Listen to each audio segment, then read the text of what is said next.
যারা দেশে গিয়েছেন তাদের অনেকে ভিসা ক্যান্সেল হওয়ার আশঙ্কায় যত দ্রুত সম্ভব দুবাই ফিরতে চাইছেন। কিন্তু এই পরিস্থিতির সুযোগ নিয়ে অনেক এয়ারলাইন্স টিকিটের দাম প্রায় 3 গুণ পর্যন্ত বাড়িয়ে দিয়েছে। একদিকে দেশে গিয়ে হাতে টাকা থাকে না, অন্যদিকে ভিসা ক্যান্সেল হওয়ার ভয়, তার উপর আকাশ ছোঁয়া বিমান ভাড়া।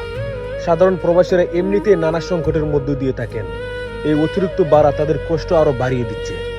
এই অনিয়ন্ত্রিত বাড়ার শেষ কোথায়? সংশ্লিষ্ট কর্তৃপক্ষ কি এই বিষয়টি দেখেন না? কোথায় আমাদের সরকার? কোথায় আমাদের প্রবাসী কল্যাণ মন্ত্রণালয়? কোথায় আমাদের প্রবাসী কল্যাণ মন্ত্রণালয়ের মন্ত্রী আরিফুল হক? কোথায় আমাদের প্রবাসী কল্যাণ মন্ত্রণালয়ের প্রতিমন্ত্রী নুরুল হক নুরুল? তারা কি এই বিষয়টি দেখছেন না? তাদের নজর কি এই বিষয়টি আসছে না? এমনিতে দুবাই প্রবাসীরা প্রতিনিয়ত অনেক দুর্ভোগে, অনেক দিব্যিঙ্গে তারা দিন কাটাচ্ছে। এখন এই ভয়াবহ বিপদের সময় অনেক এয়ারলাইন্স গুলো এই সুযোগে তারা চান্স নিচ্ছে, বিমানের ভাড়া 3 গুণ করে দিচ্ছে। এই বিষয়টি কি বাংলাদেশ সরকারের চোখে পড়ে না? আর আপনারা এই ভিডিওটি বেশি বেশি করে শেয়ার করুন, যাতে করে বাংলাদেশ সরকারের সংশ্লিষ্ট কর্তৃপক্ষ যাতে এই ভিডিওটি দেখতে পারে। ধন্যবাদ।